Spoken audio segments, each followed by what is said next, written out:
जी हमारे पास ये इस वक्त कंप्लायंस विद दिस कोड, हमारे पास जो से कोड है हम उनको कंप्लायंस करते हैं as ACM code of member.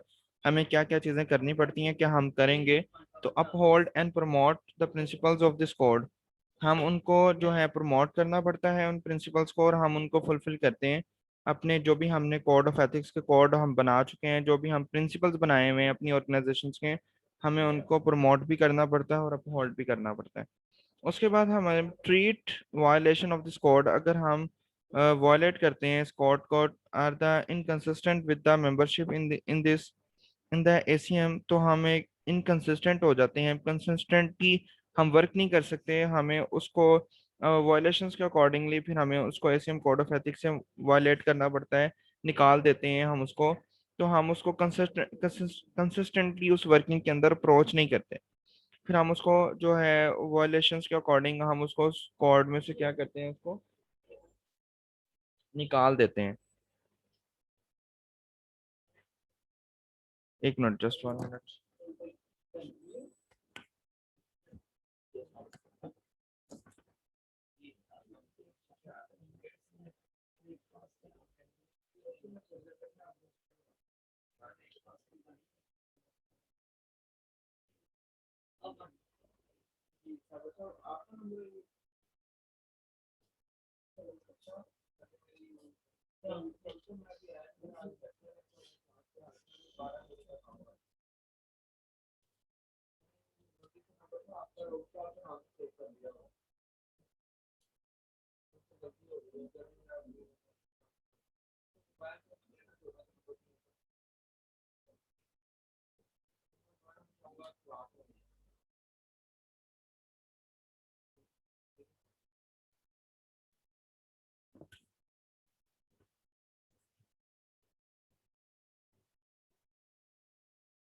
जी, इसके बाद हमारे पास जो है वायलेशंस के बाद हम जब बढ़ते हैं आगे, तो जो नेक्स्ट हमारे पास आती हैं चीज़ें वो हैं जी, हमारे पास ऑर्गेनाइजेशंस बेसिकली क्या हैं, ऑर्गेनाइजेशंस को डिस्कस करेंगे। तो हमारे पास बेसिकली डिफरेंट कंपनीज जो हैं आपस में एक दूसरे के साथ कंसर्निंग होती हैं, डिफरेंट जो है अपने पर्पस के बिहाफ पे, डिफरेंट वर्किंग के बिहाफ पे, और डिफरेंट उनके जो है बेनिफिट्स के बिहाफ पे एक दूसरे के साथ वो ऑर्गेनाइजेशंस क्या करती हैं, कंसर्निंग होती हैं। तो हम डिस्कस करते हैं बेसिकली। तो impossible to live in the civilise society without close contract with many large organisation. तो अगर आप किसी भी सोसाइटी में रहते हैं, आप उस सोसाइटी में रहते हुए किसी भी, अगर आप ऑर्गेनाइजेशन के साथ क्लोज नहीं है, किसी भी बड़ी ऑर्गेनाइजेशन फर्म्स एंड कंपनीज के साथ आप आपस में मर्ज होकर काम नहीं कर रहे, तो आप कभी भी काम नहीं कर सकते, आप कभी भी वहां पे नहीं रह सकते, आप अपने आप को प्रमोट नहीं कर सकते। तो आपको एक दूसरे के साथ आपस में मिलके एक दूसरे के साथ ज्वाइन करके काम करना पड़ता है। तो हमें पॉसिबिलिटी ये होती है हमारी सक्सेस की कि हम किसी कंपनीज के साथ आपस में मर्ज आउट हों, उसके साथ हम जो है एफिलिएट हो जाएं। जैसे आपने देखा होगा कि डिफरेंट जो हैं ऑर्गेनाइजेशंस हैं, प्राइवेट इंस्टीट्यूट्स हैं, वो किसी अच्छी ऑर्गेनाइजेशन, किसी अच्छे प्राइवेट इंस्टीट्यूट या किसी अच्छी फर्म्स के साथ जो हैं वो आपस में कंसर्निंग होते हैं, उनके साथ मिलकर काम कर रहे होते हैं, क्योंकि ऑलरेडी वो एक वेल रिप्यूटेड कंपनी होती है, वेल रिप्यूटेड ऑर्गेनाइजेशन होती है। तो वो कंपनी भी क्या करती हैं, आने वाली नई कंपनियां उनके साथ मर्ज आउट हो जाती हैं, उनके साथ ज्वाइन करके वो भी एक वेल रिप्यूटेड वर्थ जो है वो अचीव कर लेती हैं, और फिर अच्छे तरीके से वो काम करती हैं, ना कि पहले उनको अपनी जो है वर्थ बनाने में 10 साल लग जाएं। तो इस चीज़ से वो क्या करते हैं कि वो अपनी वो सोसाइटी में रहते हुए किसी अच्छी फर्म्स एंड बड़ी कंपनी ऑर्गेनाइजेशन के साथ वो क्या करते हैं, कॉन्ट्रैक्ट कर लेते हैं, उनके साथ कॉन्टैक्ट में रहते हैं, उनके साथ अफिलिएशंस ले लेते हैं, ताकि जो है वो भी ग्रो कर सके, उनका भी एक प्रोसीजर चल सके। जैसे कुछ उन्होंने नीचे एग्जांपल दिए हैं कि कौन कौन सी फर्म्स हो सकती हैं, ऑर्गेनाइजेशंस हो सकती हैं। जैसे उन्होंने नीचे बताया हुआ है कि स्कूल्स हो सकती हैं, यूनिवर्सिटीज हो सकती हैं, पब्लिक यूटिलिटीज हो सकते हैं, जैसे पब्लिक स्टोर्स हैं, मॉल्स हैं, शॉपिंग मॉल्स हैं, वट एवर कुछ भी हैं। और government and local government departments भी हो सकती हैं। ठीक है, different government and local government departments भी हो सकते हैं। हेल्थ सर्विसेज हो सकती हैं, ठीक है, बहुत सी हैं वो के हेल्थ सर्विसेज प्रोवाइड करें।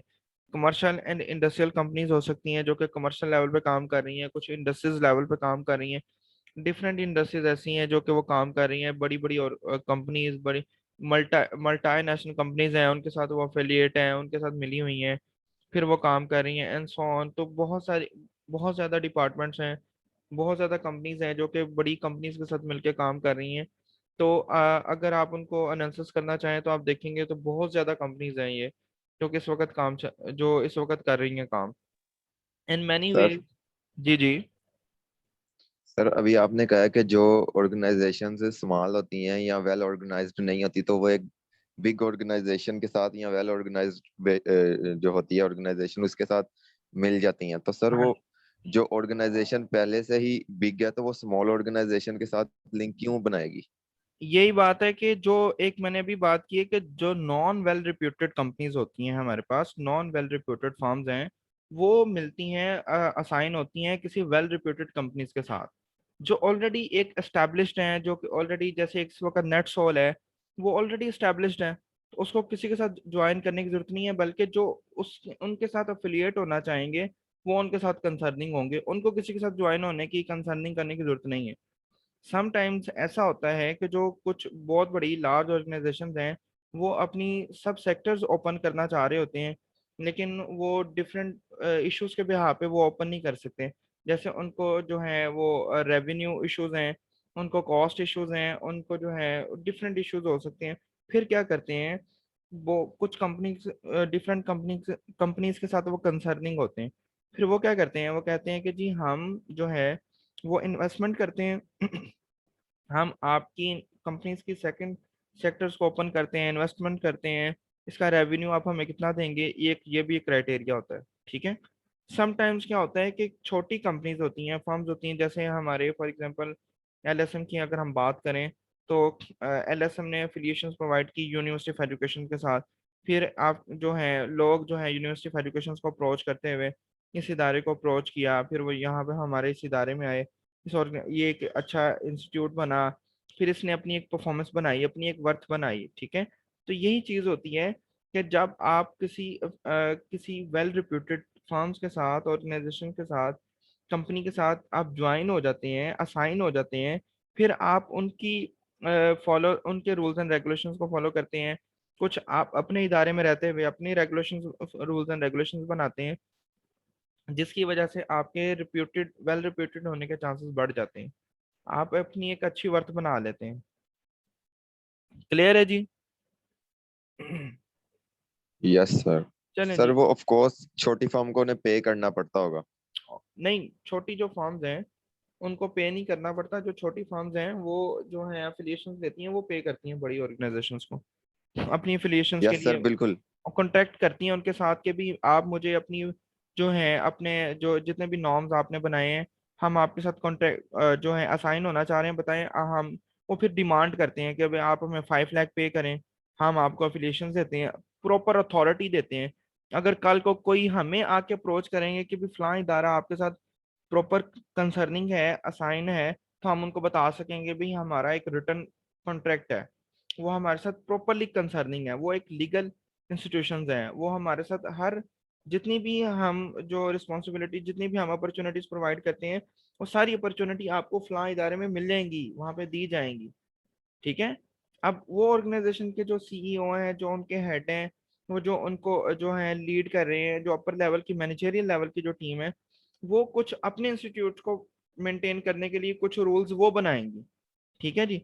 लेकिन स्मॉल जो इंडस्ट्री होंगी, जो स्मॉल फर्म्स होंगी, वो जब एफिलिएशंस लेंगी, वो किसी के साथ असाइन होंगी, तो वो उनको वो पे करेंगी लार्ज इंस्टीट्यूट, लार्ज ऑर्गेनाइजेशंस को। क्लियर है यस सर जी? बिल्कुल, इसी वजह से ही तो वो उनको छोटी फर्म को अपने साथ अटैच करेंगे। यस सर बिल्कुल। ऐसे ही है, ताकि कल को अगर, सर सर जी जी। सर, जैसे अभी आपने कहा कि जब एक वेल नोन कंपनी के साथ छोटी कंपनी जुड़ जाती है, तो हम्म। अगर जो छोटी कंपनी है वो भी यानी कि सही स्टैब्लिश हो जाए, तो वो आगे एफिलिएशन दे सकती है खुद से। अफिलिएशंस दे सकती है। अभी इसका कोई तब तक रिस्ट्रिक्शंस नहीं होती, क्योंकि वो उनका नेम लेके चल रहे होते हैं। ठीक है। वो उन्हीं के ही नेम पे चल रहे होते हैं। जैसे अगर कोई बड़ी ऑर्गेनाइजेशन है ना, अगर उसने अपना नेम उनको असाइन कर दिया है कि भाई आप मेरे नेम पे अपना नेम यूज करके आप उसको रिप्यूट कर रहे हैं। ठीक है। एक वक्त आता है कि वो एक अच्छी वेल रिप्यूटेड फर्म बन जाती है, स्मॉल इंडस्ट्री। ठीक है। एक अच्छा रेवेन्यू जनरेट करने लग जाती है, एक अच्छे एक्सपेंस आना शुरू हो जाते हैं उनको। फिर एक कुछ वक्त के बाद जाके वो चाहते हैं कि जी अब हम क्या करें, अपने नेम को लेके आगे चलें। ठीक है, उन्होंने कॉन्ट्रैक्ट ऑलरेडी पहले 2 साल का किया होता है, 4 साल का किया होता है, 5 साल का किया होता है, जितने साल का भी कॉन्ट्रैक्ट किया होता है। उस कॉन्ट्रैक्ट के बाद अगर वो उस कॉन्ट्रैक्ट को दोबारा से कंटिन्यू रखना चाहते हैं, वो small industry, small farms, organisations वाले, तो वो उस कॉन्ट्रैक्ट को दोबारा से रीसाइन करते हैं। ठीक है, अगर वो ज्वाइन नहीं करना चाहते, वो ये चीज समझते हैं कि भी हम अपनी एक अच्छी स्टैब्लिशमेंट बना चुके हैं, अब हमें नहीं चाहिए किसी की भी एफिलिएशंस, तो वो फिर आगे नहीं असाइन करते। उनका कॉन्ट्रैक्ट वहां तक कंप्लीट हो जाता है, और फिर खुद के नेम की वर्थ खुद को लेके आगे चलते हैं, खुद को आगे बढ़ाते हैं। क्लियर है? वो अपनी एस्टेब्लिशमेंट स्टार्ट कर देते हैं, अपना सेटअप स्टार्ट कर देते हैं। क्लियर है जी? जी yes sir. Sir. Yes sir. फिर उनको कोई वो फिर जब खुद से स्टेबल हो जाते हैं, फिर वो अपना जो कॉन्ट्रैक्ट उनका जब तक कंप्लीट हो जाता है, फिर उसको वहां पर वो जो है वो फिनिश कर देते हैं, आगे प्रमोट नहीं करते उसको। फिर उनको प्रमोट करने की नीड नहीं उनको रहती, फिर वो आगे जो है वो सिंगल खुद ही चलते हैं आगे, वो फिर आगे जो है एफिलिएशंस नहीं लेके चलते। ये कुछ नीचे डिपार्टमेंट्स बताए हैं, कुछ नीचे ये आपको शो हो रहे हैं। ये सारे वो फर्म्स हैं, ऑर्गेनाइजेशंस हैं, जो कि मोस्टली ऐसे ही करती हैं कि वो जो हैं वो एफिलिएशंस ले लेती हैं, या उनकी सर्विसेज ले लेती हैं, या उनकी जो है नेम्स वगैरह कलेक्ट कर लेती हैं, ताकि वो जो है वो आगे प्रमोट कर सकें खुद को। उसके बाद ना हमारे पास कुछ ये लीगल फॉर्म, उमर फारूक राजकोट। उसके बाद हमारे legal form of an organisations कौन सी हैं, ये हमारे पास ना कुछ ऑर्गेनाइजेशंस के कुछ लॉज होंगे। अगर कोई उनको लॉज को फॉलो करता है तो क्या बेनिफिट्स होंगे, अगर कोई उन लॉज को फॉलो नहीं करेगा तो क्या क्या उनके अंदर, क्या क्या उनको इश्यूज जो हैं फेस करने पड़ेंगे, क्या उन पे जो है कानूनी कार्रवाई की जाएगी। तो ये भी है। तो लॉज रिकॉग्नाइजेज इंडिविजुअल्स समटाइम्स ना, जब हम अफिलिएशंस लेते हैं ना किसी ऑर्गेनाइजेशंस कंपनीज के साथ, तो सम टाइम ऐसा होता है कि कुछ रूल्स एंड रेगुलेशंस ऑलरेडी बनाए गए होते हैं जिस जिस कंपनीज के साथ अफिलिएशन ली गई है, उनके रूल्स एंड रेगुलेशंस को आगे फुलफिल किया जाता है, उनको आगे प्रमोट किया जाता है। ठीक है, सम टाइम ऐसा होता है कि कुछ ऑर्गेनाइजेशंस जो हैं वो अपने रूल्स बना लेती हैं, कुछ रूल्स एंड रेगुलेशंस, क्योंकि और एक अलहदा से एक फर्म है, अलहदा से एक इंस्टीट्यूट है, तो ऑब्वियसली उनकी कुछ ऐसी रिस्पॉन्सिबिलिटीज होंगी जो कि उनको उनकी रिक्वायरमेंट होंगी, तो वो उन्होंने बना ली। अब लॉज बनाए जाते हैं, रिकॉग्नाइज इंडिविजुअल्स लॉज बनाए जाते हैं कंपनीज में, एंटर इनटू कॉन्ट्रैक्ट।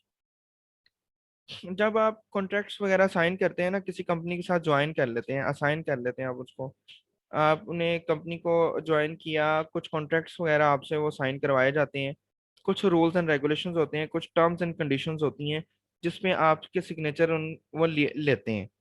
अब वो टर्म्स एंड कंडीशंस क्या होती हैं जो उनके जिसमें फॉर एग्जांपल वो पंचुअलिटी को कह सकते हैं, जिसमें वो आपसे जो है सिंसेरिटी मांग सकते हैं, जिसमें वो आपकी होनेस्टी मांग सकते हैं, जिसमें वो आपकी 100% फोकस मांग सकते हैं, जिसमें वो आपकी अटेंशन मांग सकते हैं, जिसमें वो आपको समटाइम, आपको हॉलीडेज हैं लेकिन अगर वर्किंग है, प्रेशर है, आपको काम के दौरान बुलाना पड़े तो आपकी वो अवेलेबिलिटी मांग सकते हैं, वो आपके साथ वो डिसऑनेस्ट नहीं होना आपने।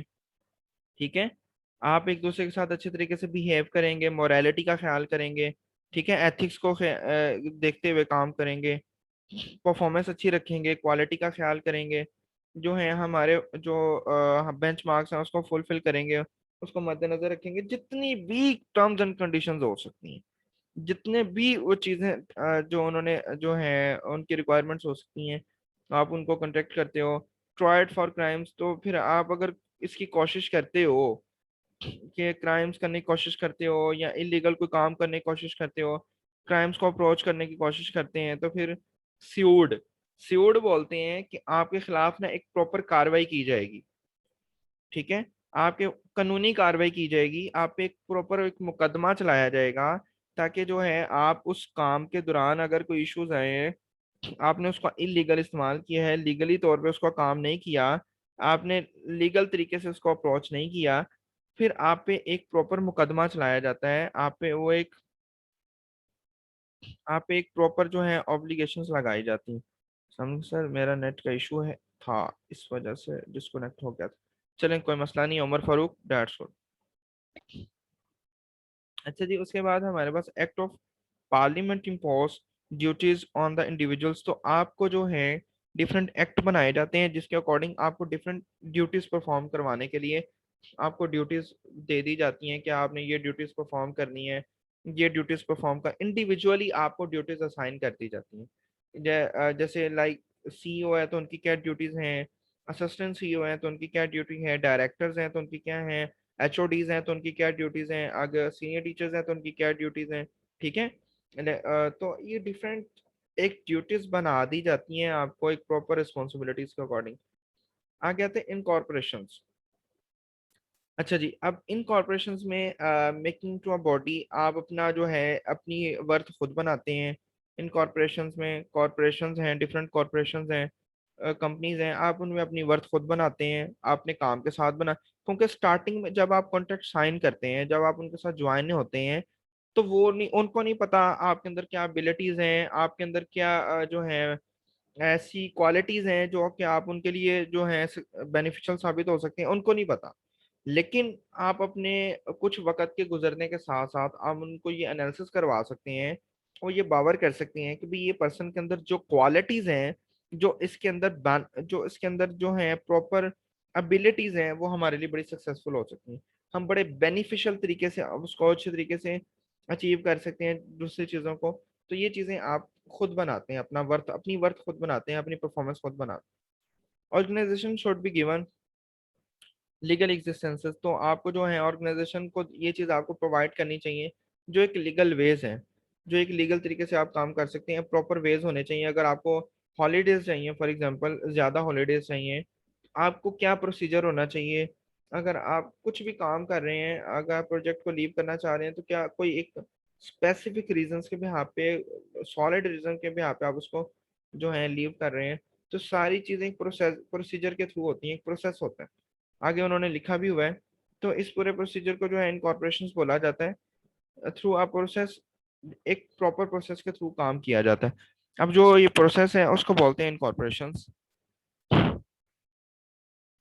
उसके बाद हमारे पास आगे आते हैं इनकॉर्पोरेशन ऑर्गेनाइजेशन में।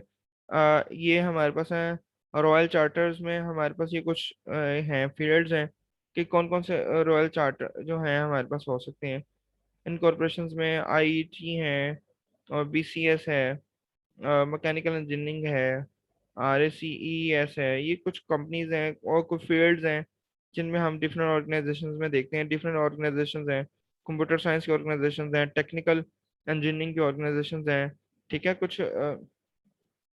उसके बाद एक्ट ऑफ पार्लियामेंट जो सर है उसके बाद। सर ये जी जी। सर ये आईईटी का क्या मतलब है?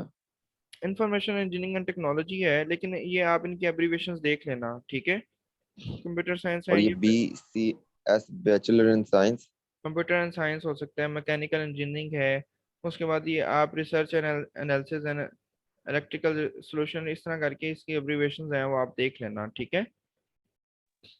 यस उसके बाद सर। एक्ट्स ऑफ पार्लियामेंट्स हैं। एक्ट्स कहते हैं ऐसे, यू कैन से डेट के भी वो एक्ट्स बना दिए, उन्होंने आपके कॉन्स्टिट्यूशंस बनाए हैं, उन्होंने पॉइंट्स बना दी कि एक्ट्स कहते हैं आपकी वर्किंग को क्या क्या एक्ट्स बना दिए गए हैं। तो वो कौन असाइन करता है, वो हमारे ट्रेडिशनल कंट्री काउंसिल्स हैं। तो ये हमारे पास कंट्री काउंसिल्स हैं जो कि हमारे पास वो असाइन कर दी जाती हैं। क्योंकि डिफरेंट आपको ना, पहले जब अपनी कंपनी बनती है ना आपकी, तो आपको जो है उस जो है रीजनल कंट्री काउंसिल से जो है आपको वो चीज़ें रजिस्टर करवानी पड़ती हैं कि भाई हमारी कंपनी जो है वो रजिस्टर्ड है। जैसे SECP से आप रजिस्टर करवा, security exchange commission of Pakistan, ताकि आपको सिक्योरिटी प्रोवाइड की जाए। कल को कोई इश्यूज होते हैं, थ्रेड्स वगैरह आते हैं, तो आपको सिक्योरिटी प्रोवाइड करते हैं। सिक्योरिटी एक्सचेंज पाकिस्तान का एक इदारा है, ये भी कंट्री काउंसिल इदारा है, security exchange commission of Pakistan. तो डिफरेंट कुछ कंपनीज होती हैं, काउंसिल्स बनाई गई हैं गवर्नमेंट सेक्टर्स में, आप वहां से रजिस्टर्ड करवा लेते हैं। पब्लिक और प्राइवेट कंपनीज हैं कुछ हमारे पास, जो कि कंपनीज जो है एक्ट फॉलो कर रही हैं 1985 टू 1989 का। तो वो हमारे पास पब्लिक का जो है फर्म्स हैं, प्राइवेट फर्म्स हैं। तो ये कुछ एक्ट्स बनाए गए हैं, उनको फॉलो कर रही हैं हमारे पास डिफरेंट कंपनीज हैं। सर पाकिस्तान की सबसे बड़ी ऑर्गेनाइजेशन कौन सी है? किस बेहाफ पे आप पूछ रहे हैं? ट्रेडिंग के बेहाफ पे पूछ रहे हैं, सिक्योरिटी के बेहाफ पे पूछ रहे हैं, आईटी के बेहाफ पे पूछ रहे हैं, किस सर बेहाफ पे आप? आईटी के। आईटी के बेहाफ पे इस वक्त जो हमारे पास प्राइवेट सेक्टर में सबसे बड़ा इस वक्त जो सेक्टर चल रहा है ना आईटी का, वो हमारे पास जो सॉफ्टवेयर हाउस है वो है नेटसोल। इस वक्त हमारे पास सबसे बड़ी जो एडवांस टेक्नोलॉजी पे काम कर रहे हैं। उसके बाद हमने अगर सेकंड कोई फर्म देखनी है, कोई एक सेक्टर देखना है जहाँ पे आईटी का बड़ा काम चल रहा है, तो वो हमारे पास आरफा टावर है। आप फेमिलियर होंगे सारे। आरफा टावर में हमारे पास इस वक्त जदीद टेक्नोलॉजी पे काम चल रहा है। रिबोटिक्स पे काम कर रहे हैं, आर्टिफिशियल इंटेलिजेंस पे काम कर रहे हैं, मशीन लर्निंग पे काम कर रहे हैं, डीप सर ये लर्निंग पे काम। आर्टिफिशियल इंटेलिजेंस थोड़ा सा बता रहे हैं यानी कि ये बिल्कुल आर्टिफिशियल थोड़ा सा। आर्टिफिशियल इंटेलिजेंस का थोड़ा सा कंसेप्ट आपको बता देता हूँ। लेकिन ये बेसिकली हमारे पास एडवांस लेवल पे काम होता है। रिबोटिक्स पे काम करते हैं हम आर्टिफिशियल इंटेलिजेंस में। हम जो है मशीन लर्निंग पे काम करते हैं, डीप लर्निंग पे काम करते हैं। हमारे पास सिर्फ सॉफ्टवेयर के साथ साथ हमारे पास हार्डवेयर भी इंक्लूडेड होता है इसमें। ठीक है। तो जैसे रिबॉट्स हैं, रिबोटिक्स पे काम चल रहा है। आप जो है रिबोटिक्स एक बहुत अच्छी फील्ड है, आप काम करवा रहे हैं उनसे। वो लोगों से जो है, एक जो पर्सन काम कर रहा है उससे ज्यादा काम भी करेंगे, थकेंगे भी नहीं। और जो है उनको एक काम भी जो है वो उनके लिए आसान हो जाएगा करना। सर सर जी ये जो जी। रोबोटिक्स है ये इंजीनियरिंग की फील्ड में नहीं आ जाएगी? ये हमारे पास आर्टिफिशियल इंटेलिजेंस में इलेक्ट्रिकल इंजीनियरिंग वाले भी इसको डील करते हैं, रिबोटिक्स को। लेकिन ये हमारी मैकाट्रॉनिक्स मैकाट्रॉनिक्स में आता है मेरे ख्याल से, ये मैक रोबोटिक्स का जितना भी सारा कुछ। मैकाट्रॉनिक्स भी है। ये जो मैकाट्रॉनिक्स है ना, ये सब ब्रांच है इलेक्ट्रिकल की। इलेक्ट्रिकल इंजीनियरिंग की सब ब्रांच आती है मैकाट्रॉनिक्स। ठीक है, जिसमें प्रॉपरली फील्ड्स बना दी गई हैं। जैसे हमारी कंप्यूटर साइंस में या सॉफ्टवेयर इंजीनियरिंग में या आईटी फील्ड में डिफरेंट फील्ड्स बना दी गई हैं। वेब डेवलपमेंट जो है, सॉफ्टवेयर डेवलपमेंट, वेब एप्लीकेशन है। ठीक है। तो मोबाइल एप्लीकेशन है, आर्टिफिशियल इंटेलिजेंस है, मशीन लर्निंग है। तो ये जो हमारे पास मैकाट्रॉनिक्स है ना, ये भी एक फील्ड है इलेक्ट्रिकल की, जिसमें हम रिबोटिक्स को डील करते हैं और डिफरेंट मशीनरीज को डील करते हैं हम इसमें। अच्छा जी, उसमें हमारे पास जो है ये एक्ट है जो कि हम फॉलो करते हैं पब्लिक एंड प्राइवेट सेक्टर में। ठीक है। तो उसके बाद हमारे पास फर्दर फॉरवर्ड मूव करते हैं, तो हमारे पास इसमें आ जाते हैं जी टाइप्स ऑफ। जो कमर्शियल ऑर्गेनाइजेशन में हमारे पास ये सॉल ट्रेडर्स हैं, जो कि वो ट्रेडिंग करते हैं, डिफरेंट लोकली काम करते हैं, बेचते हैं, खरीदते हैं, बाइंग एंड सेलिंग कर रहे हैं। लोकल शॉप्स हैं, प्लम्बर है, वट एवर कुछ भी है। ये एक एग्जांपल देने के लिए बताया है आपको। लोकल शॉप्स हैं, प्लम्बर्स हैं, डिफरेंट जो लोकली काम कर रहे हैं। उसके बाद आता है पार्टनरशिप्स। पार्टनरशिप्स पे आप काम कर रहे हैं। डिफरेंट लोग जो हैं एक ऑर्गेनाइजेशन को चला रहे हैं डिफरेंट अपनी अपनी पार्टनरशिप के थ्रू। जैसे डॉक्टर्स हैं, लॉयर्स हैं, अकाउंटेंट्स हैं। डिफरेंट ऑर्गेनाइजेशंस होती हैं, वो अपने जो हैं सब सेक्टर्स को चलाने के लिए पार्टनरशिप बना लेते हैं। तो पार्टनरशिप पे लोग काम कर रहे होते हैं। तो ये एक अच्छी गुड एग्जांपल है। डॉक्टर्स हैं, लॉयर्स हैं, अकाउंटेंट्स हैं। डॉक्टर्स भी जो हैं, एक से दो तीन डॉक्टर्स जो है मिलके एक अपना एक क्लिनिक बना लेते हैं। लाइक न्यूरोलॉजिस्ट अलहदा है, आंख का नाक गले का एक डॉक्टर अलहदा बैठा हुआ है, जो फिजियोथेरापिस्ट अलहदा बैठा हुआ है। तो डिफरेंट तीन चार डॉक्टर्स ने मिलकर अपने अपने फील्ड्स के अकॉर्डिंग एक क्लिनिक बना लिया और एक अच्छी अर्निंग कर रहे हैं। सर लॉयर्स भी हैं, अकाउंटेंट्स भी हैं। लॉयर्स की भी डिफरेंट फील्ड्स होती हैं, डिफरेंट केस को हैंडल करते हैं। इस तरीके से ना डिफरेंट जो है पार्टनरशिप के बिहाफ पे आप अपनी एक जो है ऑर्गेनाइजेशन बना लेते हैं। आगे आता है लिमिटेड कंपनी। जो लिमिटेड कंपनीज हमारे पास आ जाती हैं, प्राइवेट सेक्टर भी हैं, पब्लिक सेक्टर भी हैं, जो पब्लिक के लिए काम कर रहे हैं। कुछ प्राइवेट होती हैं जो कि प्राइवेट सेक्टर्स काम कर रहे होते हैं। कुछ प्राइवेटाइजेशन प्रोडक्ट को रखा जा रहा होता है। जैसे मेडिकल्स की कंपनी है, वो हैं ऑक्सीजन हैं जो ऑक्सीजन बना रही हैं। अगर आपने कभी व्यू किया हो सुंदर इंडस्ट्रियल स्टेट में, आप चले जाएं, अब वहां पे आप देखें जाके कि डिफरेंट कंपनीज हैं। फार्मास्यूटिकल्स बहुत ज्यादा कंपनीज हैं जो कि प्राइवेट कंपनीज हैं। और वो क्या करती हैं, अपनी प्रोडक्ट को, अपने जो हैं क्रिएशंस को, मेडिसिन बनाने के मेथड्स को हाइड हाइड रखती हैं। और जो है और कुछ सर वो पब्लिक। फिर एक ही छत तले काम करते हैं सारे, हाँ सारे एक ही। एक ही रूफ के नीचे? हाँ जी बिल्कुल, एक ही फर्म्स के एक ही काम तो कर रहे हैं। तो उनका वो यानी कि जो कॉन्फिडेंशियल वो होती है यानी कॉन्फिडेंशियल कि जो उनके फॉर्मूला वगैरह हाँ हाँ। इंफॉर्मेशन वो लीक होने का खतरा नहीं होता? उनकी कॉन्फिडेंशियल इंफॉर्मेशन लीक ना हो, उनसे ये चीज जो है पहले से ही उनसे अहद लिया गया होता है, उनको कॉन्ट्रैक्ट करवाया गया होता है, अगर कोई कॉन्फिडेंशियल इंफॉर्मेशन को लीक करेगा तो उसके खिलाफ क्या जो है वो स्यूट किया जाए, क्या मुकदमा किया जाएगा, क्या उनके खिलाफ जो है वो कानूनी कार्रवाई की जाएगी, ये पहले से ही उनके कॉन्ट्रैक्ट में लिखा गया होता है। कितना जुर्माना होगा या क्या करना पड़ेगा, तो वो चीजें लीक आउट नहीं कर सकते कॉन्फिडेंशियल इंफॉर्मेशन को। लेकिन काम तो उनसे करवाना है ना, ये तो तरीका है। अगर उनसे तो काम ऐसा तो नहीं हो सकता कि उनसे काम ना करवाया जाए, काम तो करवाना पड़ता है। लेकिन उनसे कॉन्फिडेंशियल इंफॉर्मेशन को लीक आउट ना करने की अथॉरिटी, उनसे एक रिटर्न प्रूफ ले लिया जाता है कि अगर कल जी को वो कोई अवॉइड करते हैं उसको, तो फिर उनके खिलाफ क्या कानूनी कार्रवाई की जाए वो पहले से ही उन्होंने तय की होती है। उन्होंने एक प्रॉपर सेक्टर बनाया क्या होता है। तो जो इस तरह की कंपनीज होती है ना, जो कि हमारी security exchange of commission of Pakistan, हमारी लीगल फर्म है ना पाकिस्तान की, उससे पहले ही वो बना लेते हैं, वो सिक्योरिटी एक्सचेंज रजिस्टर करवा लेते हैं, फिर आपको सिक्योरिटी प्रोवाइड करते हैं। अच्छा जी, उसके बाद हमारे पास ना कमर्शियल कंपनीज में आगे चले जाओ तो ये सोल ट्रेडर्स में चले जाओ तो कुछ बताया हुआ थोड़ा बहुत डिस्कस किए। Sole person responsibilities for all all departments, वो जो हैं पर्सन रिस्पॉन्सिबल होते हैं कि वो जो हैं चीज़ें बेचते हैं, खरीदते हैं, सारी चीज़ें चलती हैं, ट्रेडर्स वगैरह। ऑल जो हैं assets including private at risk, लेकिन जो एसेट्स, ये अभी आ वाली बात, अभी जो आपने मेरे से बात पूछी थी नहीं कि sir confidential information leak out करते हैं तो उनके खिलाफ क्या एक्शन किया जाएगा, तो ये देखिए यहाँ पे सेकंड पॉइंट हमें क्लियर कर रहा है, all assets including private at risk. लेकिन वो रिस्क पर तो होते हैं ऑब्वियसली, रिस्क तो है ना फिर कि वो कॉन्फिडेंशियल इन्फॉर्मेशन लीक आउट ना हो जाए, लेकिन काम भी तो करना है, वो एक कंपनी के एसेट्स हैं, जी काम भी उनके अकॉर्डिंग काम भी तो फिर करना पड़ेगा ना, एसेट्स हैं वो कंपनी के। Does not have to be the only employ, तो वो एक जो है आप ये नहीं कह सकते कि सिर्फ वो एक एम्प्लॉय है, एम्प्लॉय की हैसियत रखता है, वो एक प्रॉपर वो एक मेंबर बन जाता है उसका प्रॉपर, वो एक कंपनी के एक प्रॉपर रिस्पॉन्सिबिलिटीज को परफॉर्म कर रहा होता है, सिर्फ एक एक जनरल एम्प्लॉय की हैसियत नहीं होती उसकी। आगे आता है पार्टनरशिप। पार्टनरशिप ऑलरेडी बताया मैंने आपको, तो थोड़ा सा देख लेते हैं।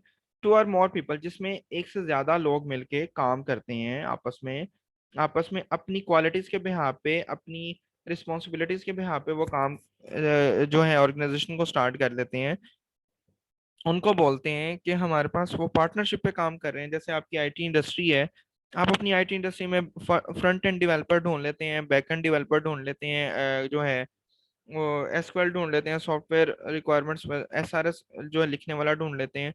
तो जितने भी ये प्रॉपर आपकी जो एक टीम बनेगी, ये आपकी पार्टनरशिप पे आप काम कर रहे हैं, हर किसी ने अपनी अपनी रिस्पॉन्सिबिलिटीज को, अपनी अपनी जो एबिलिटीज को वो इन्वेस्ट कर रहे हैं, वो all at risk similar to sole traders but greater than one person. तो ऑब्वियसली ये रिस्क पर तो होता ही है।